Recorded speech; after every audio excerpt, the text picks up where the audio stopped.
Well, kissing your bestie shouldn't be that bad. It was Jerry, I could tell. Considering how close you two are.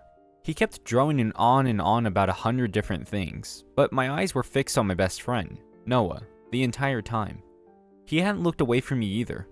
If the situation wasn't so tense, I really would have laughed in his face and asked, "Why the hell do you look like a scared kitten, bro?" But there was no telling that I wasn't wearing the same expression. The people hollering around us were on time to know what was going on. For latecomers, here was the deal. Jerry, one of our many friends, had just dared me to kiss my best friend, Noah, right on his mouth. He said that if I didn't want to kiss Noah, which would be boring in his opinion, I could run butt naked around this neighborhood for the next 15 minutes. As much as I loved displaying my body in front of others, I didn't want to die of hypothermia. "Noah's my mate," I said and glared at Jerry. "He's my bro." "Don't make it disgusting now that you're about to kiss your bestie," Jerry cheered, and so did the other students around him. "Just kiss him and be done with it. How bad could it be?" Very bad, I knew. For one thing, both of our crushes were watching us at this very moment. I wondered if I kissed Noah for this dare, then I said, "No homo, bro, haha." Would it be alright with my crush? Sure, she'd understand it, right? Noah seemed to think the same and shrugged at last. "Just be done with it," he said, sounding as nervous as I felt. "I want to go home with Stacy," I replied. "I want to go home with Tessa, bro." And, well, that was encouragement enough. Kiss and then forget. Easy peasy. But apparently, Noah and I weren't equipped to handle even that. When our lips first touched, I knew instantly I did not want to kiss another person again. And I wasn't sure why I felt that way. No homo, I kept telling myself, but my body wasn't following my command. And before either of us knew, we were full on making out. It was bad, very bad. And I didn't realize how bad until the next morning. The next morning when I woke up, butt naked next to Noah, I knew we'd just messed with our decade-long friendship. You do not claim to be straight alpha dudes and wake up next to your best friends naked as the day you were born. There was clearly something wrong with your claims then. For 5 powerful minutes, I slightly groaned and turned my back to Noah. I wasn't about to acknowledge his naked self on my bed. I wasn't even excited about clicking his pictures and laughing at how frickin' tiny he looked. No, I just wanted to die. I wondered what happened to Stacy. Where was she? Wait, the most important question, what happened last night? Sometime later. I had fallen asleep. The next time I woke up, the sun was at its peak, and Noah was still sleeping. I knew it was time to get off the bed and find myself out of there. Even though this was my bedroom and there was no possible way of hiding this from Noah, I got off the bed, removed myself from Noah as quietly as possible, and gathered my clothes in my arms before moving further away. It was safest that way in case Noah woke up. But it didn't matter how quiet I was because Noah woke up soon after and found me struggling to get in my jeans. Damn hangovers. They were the worst. "Hey," I said as a way of greeting. Totally normal. "Why the heck are you naked?" He stopped and looked down at himself. "Why the heck am I... Oh." Realization dawned upon him too. I gave him an awkward, weak smile and continued dressing up. "What the heck, Josh, how did this happen?" "I have absolutely no idea," I replied and turned my back to him. "We were drunk and, I suppose..." That was all I needed to say, and Noah didn't follow up with any questions. He knew too. Better yet, he understood the situation. Just like that, in silence, we decided that we would not talk about last night again. Ever again. It was best that way. I knew what I had to do to deal with this mess. I was going to ask Stacy out. And so I did. Thankfully, she said yes. She looked happy, and in her happiness, she cried and said, "It was so funny when you guys kissed. What happened after?" "What happened after what?" "You guys left the party together." "Oh," I replied. We returned to our apartment. I lied bravely. He went to his bedroom and I to mine. "You guys didn't talk?" she asked. "About what?" "About the kiss, dumbass." She giggled as if it was the funniest thing ever. I couldn't help but roll my eyes when she wasn't looking. "You guys looked so much into it. I was worried that you weren't straight after all." "Well, lucky for you," I replied with a grin. "I am straight." Noah wasn't so lucky. From Jerry, I got to know that Noah had asked Tessa out too, but she turned out to be her certified Fujoshi. By the time Noah had approached her, she had written 4 different fan fictions about us on Wattpad. Talk about shipping real-life straight-as-hell people. I was sorry for Noah. He had been pending for Tessa for over a year now. The words spread around like wildfire, and now Noah liked to spend most of his time either in the library, in his bedroom, or with Jerry. It was ridiculous. 3 days went like that, and I started missing my best friend like crazy. It was easy to avoid him in college, but it was a whole different story at the apartment. Noah and I shared the same living space. The only space personal to us in that apartment was our bedrooms, and it was for that very reason that avoiding him at home seemed impossible. Often, either he or I made sure that the other one wasn't out of their bedroom before sneaking into the bathroom or the kitchen. No one watched TV anymore, and we had missed out 5 days of soap opera as well. But it didn't matter. It was utter, miserable silence in the apartment. Until 7 days later. It was past 11 when there was a series of knocks on my bedroom door. No one never knocked on my door, so I had to make sure that there was more than 3 knocks before even thinking of opening it. I wasn't going to invite a ghost to my bedroom just because I was miserable. Obviously, it was Noah. He looked tiny in his oversized shirt. "Hey," he said and didn't look into my eyes. I cleared my throat, loud enough to show that I was nervous, but not too loud to make it awkward and weird between us. "Hi, Noah, what's up?" "I forgot my charger in your room," he said. "Huh?" I asked and looked at my bedroom. "When?" "The last night we, Noah went mum for a second, coloring a shade of bright red. "The party evening." I walked into my room, my own face flushed red, and looked for his charger. "How are you charging your phone? It's been, 7 days?" "I asked Jerry," he replied, still standing in my doorway. It irritated me to no end. Samsung can survive more than a day, Josh. Mine did. The first time, I made use of it for nearly 3 days. Then I ran out of battery and I had to ask Jerry for his charger. I forgot to ask again and I'm running out of battery. Android still sucks, I replied and handed him his charger. Says whose iPhone can't survive a day. He grabbed his charger and stepped back. Good night. Sorry for disturbing you." "Noah," I called before he could leave. He stopped for a second but didn't turn around. I didn't say anything after that, and he left soon. I sighed, closed my bedroom door, and leaned my head against the wooden structure. Oh God, he was right next to me and I was missing him like crazy. In the last 7 days, Jerry mentioned several times that it would be better if we talked. The kiss shouldn't threaten our decade-long friendship, but he wasn't aware of the other things that happened between us, and I was glad in a way. I knew he wouldn't shut up about it if he knew. So I replied that we would talk someday, but not now. I wasn't really sure how to talk about it. Like, "Hey Noah, so we slept together, no big thing," or "It was a one-time thing, bro, no homo, bro." Haha. Even the thought of it made me want to bash my head against a wall. A few days later. "I didn't know about Tessa," I said. Stacy and I were in her bedroom, and she was going through all the dresses she knew she would wear in her 2-week trip to the Bahamas a month from now on. I was lying in her bed and staring up at the ceiling. I was missing Noah, and this was the best way to talk about him without actually mentioning his name. "Like in what way?" Stacy asked. "Like her being all that." I stopped and rolled my neck. "Weirdo." "I mean, what she does is weird in a way, honestly." "I didn't know about that." "Not many people do, and many couldn't care less, Josh. Hundreds and thousands of people do that. Not that it makes it any less weird, but whatever." She sat next to me on the bed. She found my hand under all of the clothes she had thrown over her bed and wrung our fingers together. "Why are you suddenly talking about her? Is it because of Noah?" "Why would it be because of him?" I sounded defensive. "I don't know," she replied.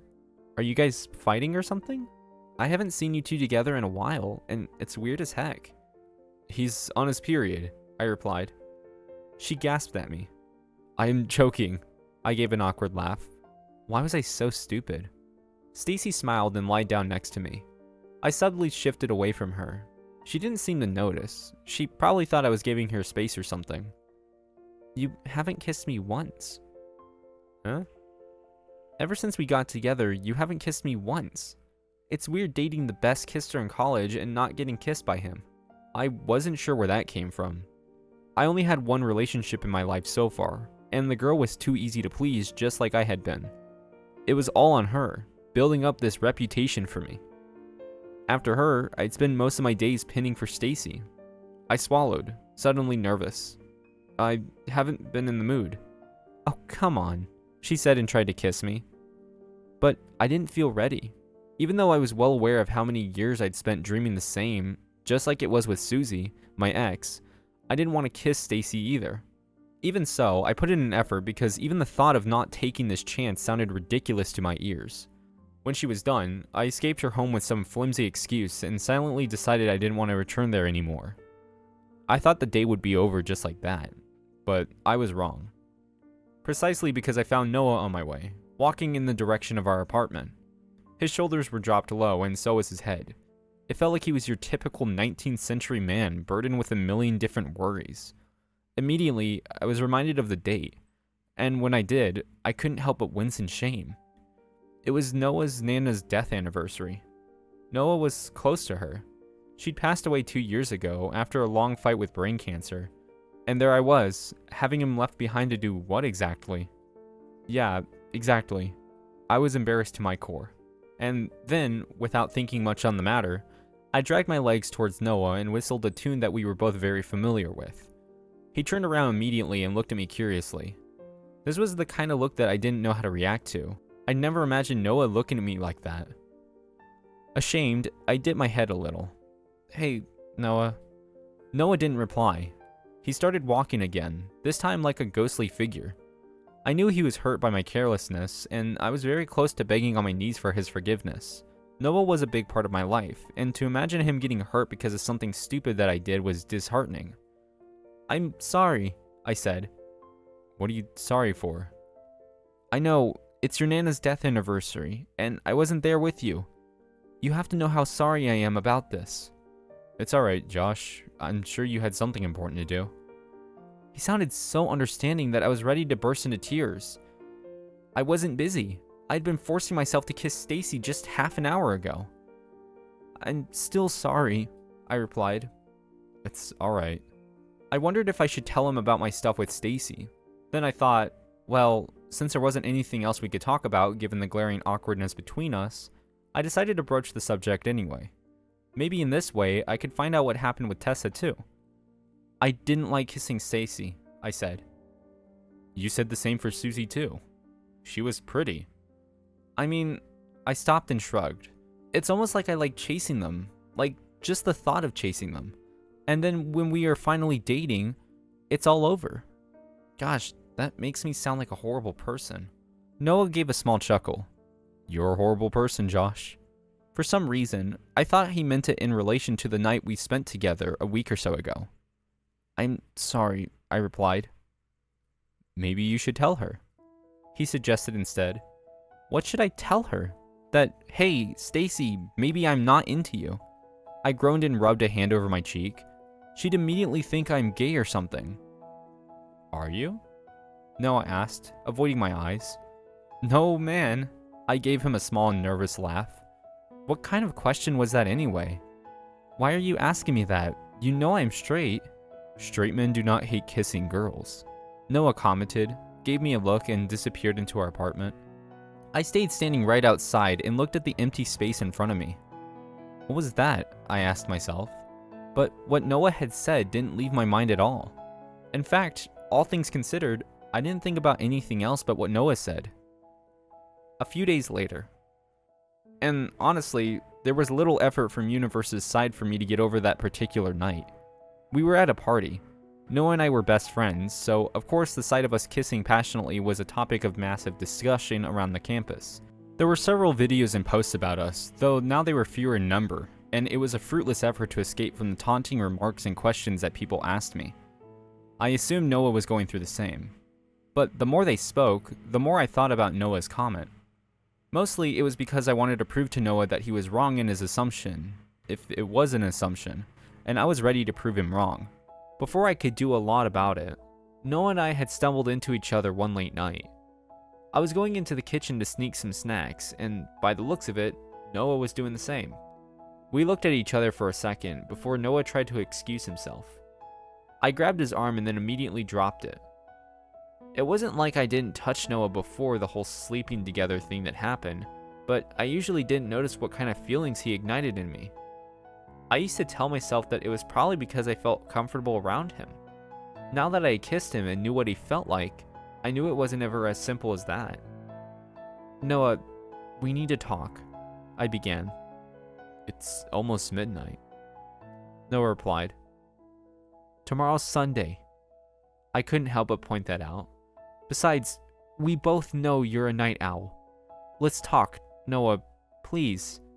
You're my best friend, and I constantly feel like I'm losing the biggest part of myself. It's just weird, Josh. Noah replied. I know, and I agree, but we still gotta talk, mate. Don't fucking mate me. He huffed and removed himself from my hold. I balked at him and didn't say a word. Mom's inviting you for Christmas. Will you come? I will be there, I replied, sounding a little dejected. He sighed. We can talk then. I don't know if I want to talk now. I swallowed, and before he could hide in his bedroom, I said, Noah, it's everywhere. I know it's everywhere. I haven't been over it either. 2 days later. You don't visit us a lot, Josh, Noah's mom commented. We were at Noah's place and were getting ready for bed. It was absolute silence in the house, and despite our several tries to ease the tension between ourselves, Noah and I were horribly failing at it. Noah's parents seemed to have taken notice of it. Studies, I replied. Being a senior sucks, right, Noah? Noah hummed and busied himself dealing with the curtains. I will bring you guys some milk. Mom, Noah replied. I'm not a child anymore. You will always be to me, she replied, laughing when he huffed in embarrassment. Anyway, get yourselves ready for bed. When she left, I turned to Noah. You can try to play along. I do what I can, he replied. And it's not enough, I confessed. Well, Noah replied and threw a bedroll at me. Sucks to be around me, I guess. What is going on, Noah? I looked at the bedroll, and it's huge. Nothing's going on, he replied. You're thinking of something and not telling me. It's killing me. He raised an eyebrow at me. Now, is it? Noah, I said. He lied down on the bed. There's nothing to know, Josh. And that's what I call a liar. I readied my bedroll and looked at him. I'm still your best friend, even after all that. Right. Best friend, bestie. He went silent for a while. Tessa said something to me. He began some minutes later, and I haven't been able to forget it. He sounded nervous, and whenever he was nervous, he got defensive. I decided it was better to let him have his say first before saying anything, even though it was true that I was curious as hell about his thing with Tessa. She said, Noah continued, that we should kiss again. She said, what? Noah shrugged, and I saw him struggling with his comforter. I could hear his mom walking up the stairs, and I knew she would be here any second. I haven't been able to forget about it. So? I asked, now nervous. And I knew my nervousness wasn't just because of the curiosity I had to know what Noah was thinking, but also excitement at the thought of finally getting to feel what I'd felt when we first kissed. What's going on in your head? I want to kiss you, he confessed right before his mom came in. Oh, Noah's mom exclaimed. You guys have grown up. I still remember when you guys used to sleep on the same bed. Good old times. She shook her head at the memory. Noah and I sneaked a glance at each other. Anyway, boys, drink it all up. Noah, baby, make sure to leave the glasses in the kitchen when you're done, alright? Yeah, Mom. When she left, Noah and I drank our milk in silence. When we were done and Noah had returned the glasses to the kitchen, he silently sunk in his bed. For a long moment, neither of us said anything. Then, with a sigh, Noah muttered, "It's just because I want to see something." I swallowed, as nervous and scared as I was. I don't. Noah didn't say anything after that. A few days later, I only blamed Noah for the situation I was currently in. If it wasn't for the words he had said at his home, I wouldn't have been beating myself over the thoughts of wanting to kiss him again and feeling confused about what the heck it implied. I knew this was certainly the first time I'd imagined Noah in ways that I'd never before. Did that mean that it was just a passing fascination, or that I'd been too blind to see the truth all along? A straight man did not desire his equally straight best friend after kissing him over some stupid truth and dare game. But I couldn't move past the question about it. What if we weren't straight after all? Maybe all these years I'd spent forcing myself to like girls. After all, I didn't really like kissing them. Maybe that was the reason why I dreamt about kissing Noah more and less about Stacy. Maybe it was for that very reason that I felt the same about Noah. Because now that the tiny best friend of mine had put that strange thought in my head, I wasn't able to move on from it. Frustrated in a futile attempt to prove to myself that I was indeed straight, I decided to call Stacy. We were going to sleep together, I decided. If she wanted, then we would do that.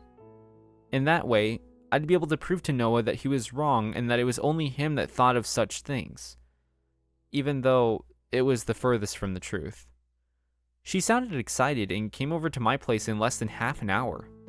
Suddenly, I was nervous, but then I told myself that thinking like this wasn't very straight of me.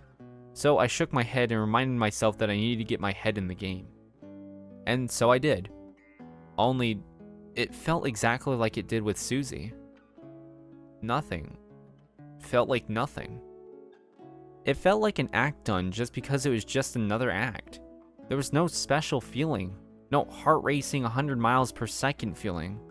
Just an act. In the middle of it, just before things got any serious, I couldn't do it anymore. I stepped away from her and shook my head at her when she asked me if I was alright. I was not alright. "What is wrong with you?" Stacy asked finally. I cried for the next 10 minutes. "I'm sorry," I said. "I just don't feel alright." "You never feel alright, Josh." She returned and started dressing up again. "I should have known you were not into girls when you started kissing your best friend like that." "Like what?" I asked, getting irritated. It wasn't about Noah. Why was she bringing him into this? Like you wanted to eat him alive. She huffed and grabbed her stockings from the chair. "You know what, Josh? Get over it for hell's sake. If you are gay and like him, just say that to his face. Why are you making it so complicated?" "I am not gay," I replied, a little angry now. "Well," she clicked her tongue. "Keep telling yourself that, loser." She threw her locket at me, the one I gifted her days ago. "I'm done with you. This is over." "Stacy," I said, but didn't even move when she left. It was so easy to let her go that I wondered if I really wanted her after all. In anger and frustration, I ended up messaging Noah. "Stacy and I broke up. Thanks, mate." I knew that sounded mean, and it wasn't Noah's fault, but I wanted to let out my anger somewhere, and that seemed like the best option. I knew I was going to regret it soon. A few days later, neither Noah had a girlfriend, nor did I. What straight men like us did in that situation? Well, we kissed. It was the most ridiculous thing to subject myself to, or ourselves for that matter. We couldn't even look at each other. For one thing, yeah, we kissed, but with our eyes closed. In a way, this shielded us from the other person's gaze. But it also made us hyper aware of the fact that we were, well, kissing each other. And we were, at the end of the day, each other's best friend. But it was easy to forget when we were kissing like that, or when we looked so much into it. It was at this point that I couldn't deny that. I liked kissing my best friend. Was it weird? Certainly. Did I hate it? No. Jerry, I said and grabbed his hand. It was him who started it all, so he needed to bear the weight of it just like Noah and I were. Tell me, what should we do? What did you do until now? Jerry asked instead. We kissed. During the party? Yes, you guys kissed. No, after the party. I clarified and waved my hands in the air. Wait, you guys kissed after the party? He repeated, sounding fox surprised. Josh, I didn't see that coming. Jerry, this isn't something fun. Noah and I are suffering. Why exactly? I sat down in front of him with a lowered head. It's messing with our friendship because it feels a little too good. Okay. He returned and dragged the word. And what's the problem in that? You like each other. Then kiss and make up. It's not that easy, I replied. Why exactly?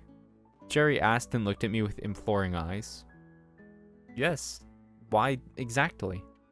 When I returned to our apartment the same evening, I found Noah in front of the TV. He wasn't watching it, however. He was sleeping. I could hear the little snores he let out, given the way he was lying face down on the couch. I walked up to him, looked at his sleeping face, felt something intense within me, walked into my bedroom, grabbed my extra sheet, and dragged it over his tiny frame.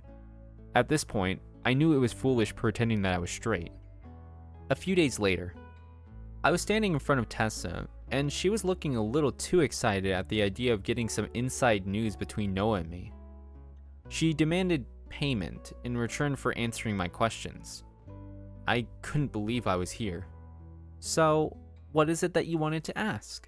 Tessa asked. I clasped my hands and looked at her, a little hopeful. How do I know I want to be with my best friend, not in a friendly way, but in a more, romantic sense? She didn't give any expression at first, and then grinned and rubbed her hands together.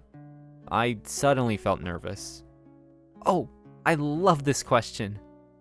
When I returned, Noah was in the living room again. He was sleeping on the couch just like he had been sleeping all those days ago. And the TV was still on.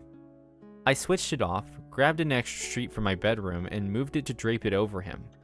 But before I could actually do that, he opened his eyes and looked at me. You have absolutely no idea how comfortable it is to sleep here. Noah said and gave me his hand. Sleep here? I had 100 things I could say, but I settled on let me bring some pillows. He softly smiled at me, and I couldn't help but return it. Okay, he said. And some water too, please. Alright. Things were good after that, honestly. We still went awkward some moments, but honestly, it was getting better. Or at least a little worse, considering Noah's assignment was due tomorrow and he hadn't written a single word.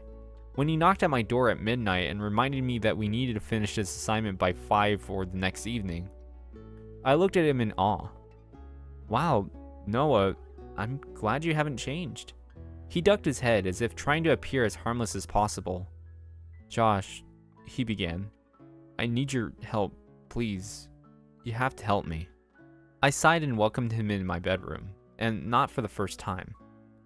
By 2 a.m., we were more sleepy than we were awake. Noah's assignment still wasn't done. Do you think we should get some coffee? I suggested.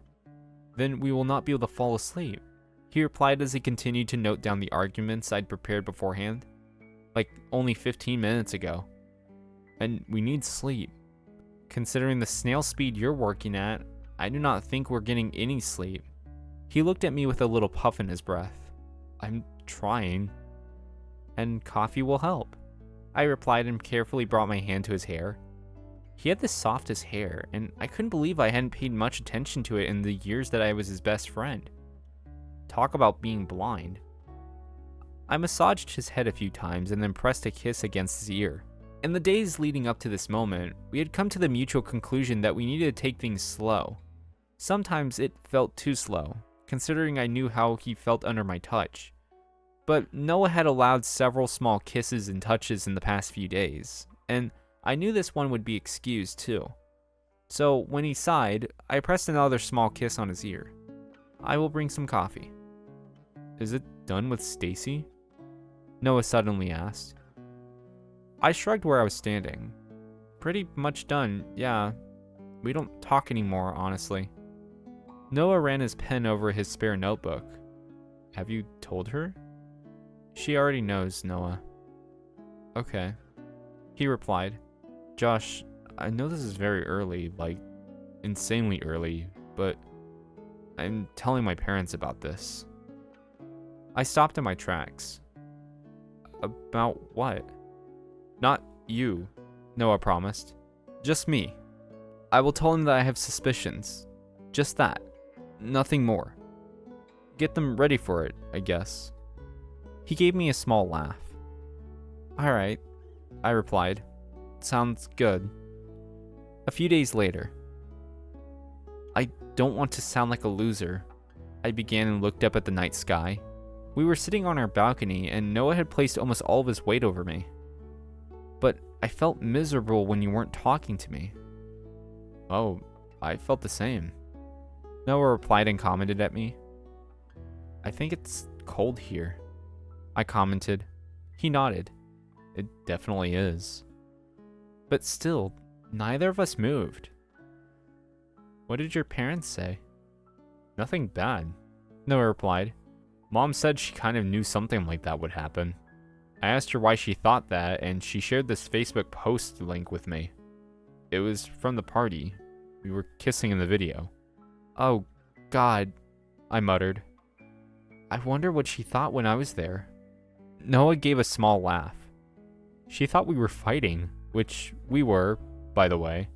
Technically, she wasn't wrong. Still embarrassing, I replied. He looked at me for a few seconds. What about yours? I'm never telling them this, I replied and shook my head. I'm glad they aren't anywhere near social media, honestly. Saves me a lot of trouble. Noah gave me a small, fickle smile. You're their son. Only until I follow the rules. I replied and grabbed Noah's hand on my own. Why do you think I have such a nasty relationship with them? Yeah, how can I forget that? I looked down at him. Can I kiss you, Noah? You can't. He replied with a cheeky smile. Or can you? A few days later. I knew this would happen. It was Jerry. I could tell from the timbre in his words. Still surprised it took you so long. Yeah, Tessa replied, widely grinning. Recently, she joined our little group of friends. You guys always gave me this gay vibe.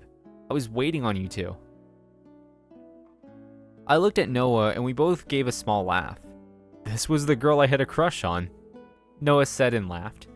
Glad it didn't work out, I replied. Over the course of the last few days, which were a lot, Noah and I had come to the mutual decision that it was better we deal with our new feelings between ourselves before airing it out to the public. But Jerry always caught on to these things quicker than anyone else. And he knew. So everyone knew. At least in our group. Noah caught my hand in his and looked up at me with bright eyes. We have a movie night, he announced to the group. Who else wants to join us? There was a loud exclamation at that point. Isn't it your date?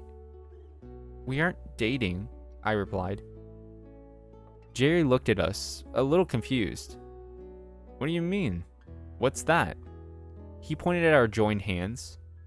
We are seeing each other, I corrected myself, laughing when Jerry squawked a little. No, but seriously, Noah and I have a long way to go, so we have decided to take things slow. However, this little movie can be a little starter. There was a collective "oh" in the group. So? Noah began again. Who wants to come for the movie night? And, well, we had our entire group on the movie night. Thankfully, during the movie night, Noah and I were seated next to each other, despite several protests that we cannot leave them together. What if they do something? Throughout the night, Noah and I had only held each other's hands and kissed whenever one felt like it. Conclusion. I cannot say that we are sure to start romancing soon. No, actually, we have started romancing. The only thing we are careful about is taking it slow so that way we do not overwhelm each other. Hopefully, things will remain just as respectful between us. My parents do not know about it even now, and that's a good thing, honestly. The end. How much faith do you have in best friends turned lovers relationships? Thanks for watching. Consider subscribing to become a part of our Rainbow Force and to stay wholesome.